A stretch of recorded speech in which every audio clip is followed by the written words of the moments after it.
All right, here is just a quick review on finding out the degrees in which a shape has rotational symmetry.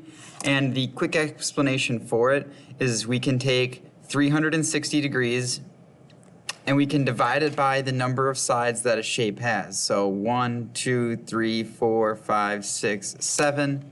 So 360 divided by 7.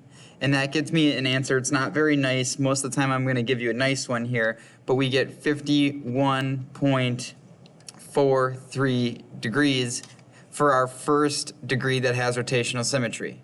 Now, with these, we don't just have one degree of rotational symmetry. This happens at every 51.43 degrees. So we have the first one at 51.43. The next one is going to be 51.43 more. So I just add it again. So 51.43 plus 51.43.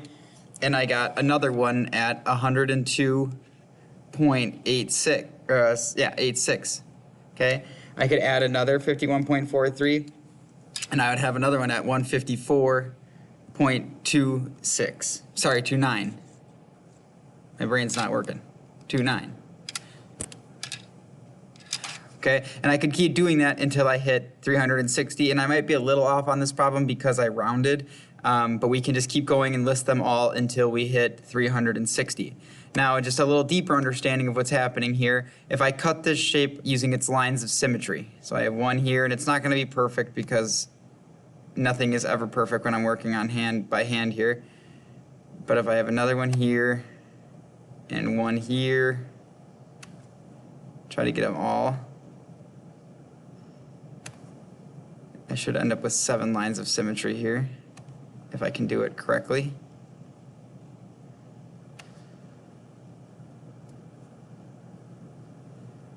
And honestly, some of these I did not really need.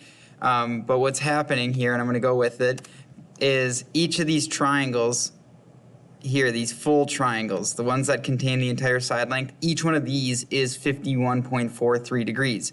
Because if I connected all of these triangles together, that's where my 360 degrees is going to come from.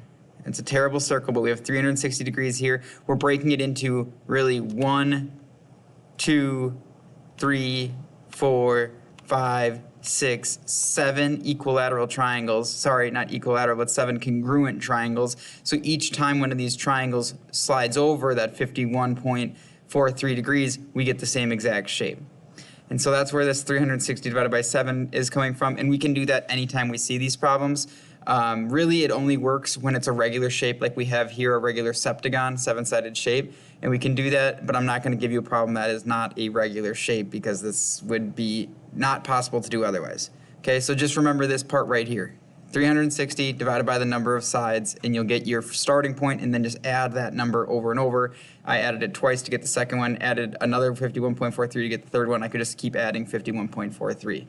Okay, if you have any more questions, reviewing, getting ready for the team review, let me know.